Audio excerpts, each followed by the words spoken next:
Antes de mergulhar nesta história incrível, considere se inscrever no canal e ativar o sininho. Cada história aqui tem algo a dizer.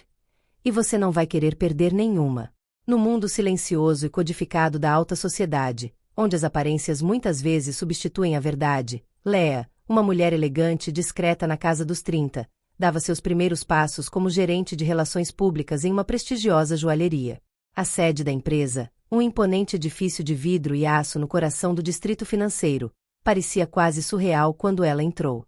Ela sentiu como se estivesse cruzando uma fronteira invisível, aquela que separa os sonhadores dos privilegiados. Seu trabalho era cultivar laços estreitos com uma clientela seleta, celebridades, herdeiros de fortunas antigas, influenciadores e compradores abastados cujo simples sorriso podia fechar vendas de 7 dígitos. Cada gesto tinha que ser medido, cada palavra calculada, cada silêncio controlado. Neste mundo, a menor fraqueza era percebida como uma falha. No entanto, por trás de sua aparência impecável e andar confiante, Lea carregava uma vulnerabilidade silenciosa, a de uma mulher que teve que lutar contra os julgamentos, as dúvidas e os olhares condescendentes de um ambiente elitista para chegar onde estava. O que poucos sabiam era que sua ambição nunca fora movida por luxo ou status. Quando criança, ela passava horas observando sua avó, ex-joalheira artesanal, polir pedras preciosas e criar engastes com uma precisão quase religiosa. Cada joia contava uma história, cada detalhe tinha uma alma. Foi esse profundo amor pela autenticidade do gesto, pela beleza escondida na matéria-prima, que a levou a ingressar nesse setor. Mas, ao chegar, ela rapidamente compreendeu que o mundo havia mudado. O artesanato estava desaparecendo dos holofotes de eventos sociais, métricas de lucratividade e estratégias de crescimento internacional. Hugo Lefebvre, o CEO, personificava essa nova geração de líderes do luxo, jovem, carismático e estratégico. Aos 35 anos, ele havia transformado uma empresa familiar em uma marca global. Ele fascinava tanto quanto intimidava. Seus olhos claros, frios e penetrantes pareciam ler as pessoas como se fossem transparentes. Ele não acreditava em grandes causas nem em boas intenções. Para ele, tudo se resumia a trocas, cálculos e disputas de poder. Estava convencido de que todos ao seu redor o faziam por interesse próprio, e aceitava isso, desde que os resultados surgissem. Quando Lea entrou em seu campo de visão, ele a viu primeiro como uma profissional talentosa, certamente, mas também como uma mulher atraída, talvez, pelo que sua posição representava: poder, privilégio, acesso a uma elite fechada. Ele a classificou mentalmente na categoria daqueles que sabiam seduzir para subir na hierarquia. Lea sentiu esse julgamento silencioso sem jamais expressá-lo. Esse olhar desconfiado, quase defensivo, a magoou mais do que ela queria admitir. Mesmo assim, ela persistiu. Não para agradar Hugo, mas porque, no fundo, esperava reviver algo autêntico neste mundo dominado por lucros e imagem. Queria criar campanhas que contassem histórias, para mostrar aos clientes as mãos invisíveis por trás de cada peça. Mas quanto mais tentava defender essa visão, mais se deparava com a frieza calculista de Hugo, e mais ele acreditava que ela estava fazendo um jogo duplo. Esse mal-entendido tornou-se um muro entre eles. O que Hugo não entendia era que Lea não era uma alpinista social, mas uma idealista ferida. E o que Lea ainda não sabia era que por trás da armadura de cinismo de Hugo se escondia uma solidão ancestral, um medo visceral de ser manipulado. Será que esse muro separaria para sempre ou acabaria por ruir sob o peso de uma verdade maior? No início, Lea e Hugo não se davam bem. Suas conversas eram educadas, mas tensas, como dois pianistas tocando partituras diferentes na mesma sala. Ele a achava idealista demais, sensível demais às sutilezas de um mundo que considerava implacável. Observou nela uma espécie de franqueza que interpretou como fraqueza, ou pior, como uma estratégia disfarçada. Em sua mente pragmática, qualquer coisa que não servisse diretamente aos objetivos de lucratividade era apenas uma distração. Lea, por sua vez, o via como um homem congelado em cinismo, quase sem emoção. Parecia-lhe que ele havia esquecido as origens da empresa, as mãos de artesãos anônimos que moldaram sua reputação muito antes de os acionistas fixarem o olhar nas tabelas de vendas. Aos seus olhos, Hugo liderava com frieza, como se estivesse se esforçando para nunca sentir, ou nunca demonstrar que sentia. Mas o que poderia ter permanecido uma simples relação hierárquica tingida de indiferença transformou-se gradualmente em uma relação mais complexa. Não foi amor à primeira vista, nem uma revelação espetacular. Foi uma mudança lenta, quase imperceptível. Uma hesitação na voz de Hugo quando falava com ela. Um olhar um pouco longo demais quando ela defendia uma ideia. Um estremecimento de surpresa quando ela resistia aos seus comentários, sempre com calma. Depois veio o jantar de negócios em um restaurante discreto, longe de olhares indiscretos. Ao redor, convidados poderosos discutiam contratos e fusões, mas entre Léa e Hugo, a conversa se voltou para um tema mais pessoal. Foi Hugo quem, pela primeira vez, quebrou o verniz das aparências. A chave do nosso sucesso não é a beleza das peças, disse ele, olhando para a taça de vinho. É o que as pessoas pensam que estão comprando. Uma ilusão.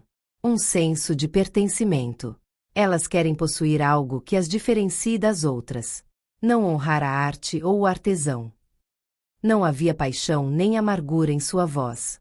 Apenas uma declaração áspera, quase resignada. Léa o encarou por um longo tempo, perturbada. Para ela, uma joia era tudo menos uma ilusão. Era um vestígio. Um fragmento de tempo suspenso. Ela compreendeu então que, apesar da inteligência e do sucesso, Hugo ainda não entendia o que ela buscava naquela profissão. Ele havia perdido contato com a essência do que vendia. E ainda assim, ele a ouviu. Algumas semanas depois, durante uma importante reunião com investidores estrangeiros, Hugo pediu-lhe, para sua surpresa, que apresenta-se à casa. Era a sua chance. Ela falou com autenticidade, descrevendo a perícia dos artesãos, a ourivesaria meticulosa, o simbolismo das pedras, a história que cada peça carregava. O público, inicialmente distante, foi conquistado pela sinceridade de suas palavras. Alguns tomaram notas. Outros assentiram com um interesse inesperado. Mas Hugo, sentado um pouco afastado, não via as coisas da mesma perspectiva. Observava Léa, não com admiração, mas com desconfiança. Via uma mulher que cativava uma sala cheia de poderosos tomadores de decisão. Uma mulher a quem alguns investidores agora pareciam dar sorrisos cúmplices, quase de admiração. Não conseguia deixar de pensar que ela manobrava com habilidade, que estava construindo uma rede, que talvez buscasse mais do que reconhecimento simbólico. Logo chegaram a ele rumores. Léa teria sido vista em um coquetel privado, tendo uma longa conversa com um investidor influente. Outros diziam que ela poderia estar preparando uma oferta para um cargo em outra empresa concorrente. Na mente de Hugo, esses sussurros se tornaram certezas. Ele não tentou confrontá-la. Não pediu explicações. Preferiu ir direto ao ponto. No dia seguinte, ele a chamou ao seu escritório. Seu tom era gélido, quase mecânico. Léa esperava um relatório sobre a reunião, mas o que ouviu a deixou atordoada. Eu sei por que você está aqui, Léa, disse ele, encarando-a. Eu vejo através do seu jogo. Você quer subir na hierarquia. Está procurando uma posição confortável. Talvez uma porcentagem das vendas. Ou um título lisonjeiro para adicionar ao seu cartão de visita. Léa permaneceu paralisada. Seus pensamentos se chocaram em um silêncio pesado. Não vou te dar o que você quer. Eu te respeito como funcionário. Mas se você acha que vou estender um tapete vermelho para você se sentar numa cadeira dourada, você está enganado. Ela abriu a boca, mas nenhuma palavra saiu. Sentia-se traída. Não pela negação de uma promoção, mas por essa redução abrupta de suas intenções. Será que ele realmente a via como nada mais do que uma oportunista? Será que tudo o que ela tentará trazer, sua paixão, sua visão, seu respeito pela profissão, fora visto como uma estratégia de carreira? Seus olhos ficaram nublados, não de raiva, mas de dor. Você está errado, ela finalmente sussurrou. Mas acho que você nunca se deu ao trabalho de tentar me entender. Ela se levantou lentamente, com o olhar fixo, e saiu do escritório sem dizer mais nada. Foi durante uma gala beneficente organizada pela empresa que tudo mudou. O evento, realizado em uma mansão com molduras antigas e lustres de cristal, deveria ser deslumbrante.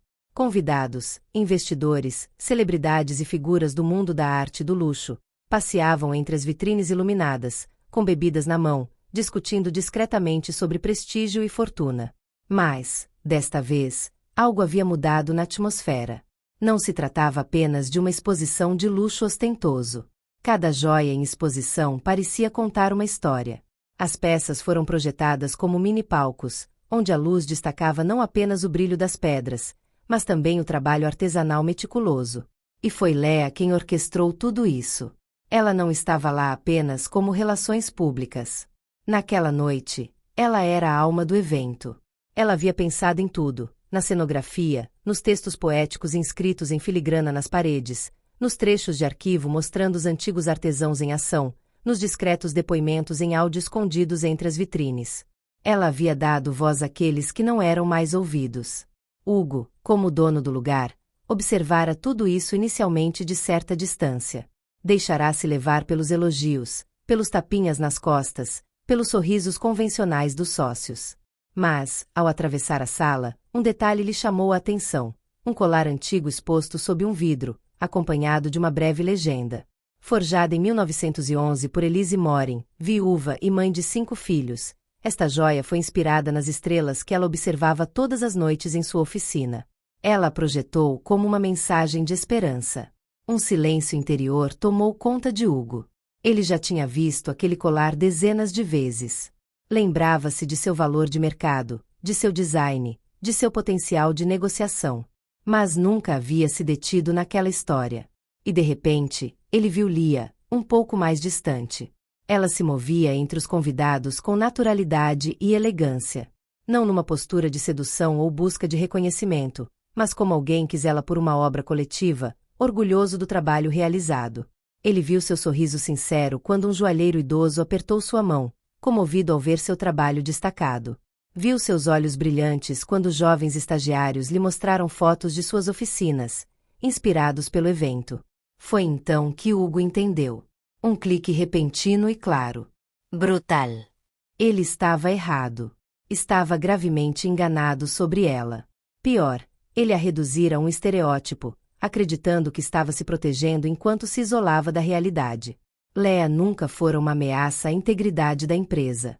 Pelo contrário, ela era sua memória viva, seu sopro de ar fresco. Ele acreditara que ela queria manipular a imagem da empresa para subir na hierarquia. Ela só queria devolver a alma. À medida que a noite se aproximava do fim e os convidados começavam a ir embora, Hugo a procurou. Não como um chefe procurando um funcionário para parabenizar, mas como um homem em busca de redenção. Ele a encontrou lá fora, no pátio de paralelepípedos, sozinha, tirando calmamente os brincos, com os olhos cansados, mas serenos. Ele se aproximou, mais sincero do que nunca. Leah.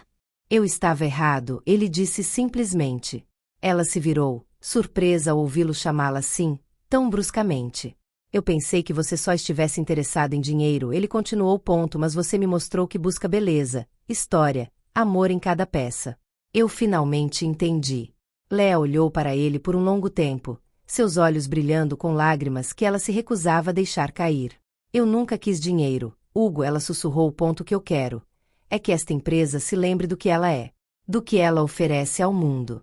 O dinheiro virá, sim. Mas a história permanece. Um silêncio caiu, pesado, denso, mas cheio de um novo respeito. Hugo assentiu lentamente. Não tinha mais nada a acrescentar. Acabará de ouvir pela primeira vez, ouvir de verdade. Nas semanas seguintes, o relacionamento deles mudou completamente. Não era mais uma relação hierárquica, nem mesmo uma simples colaboração. Era uma aliança. Uma visão compartilhada.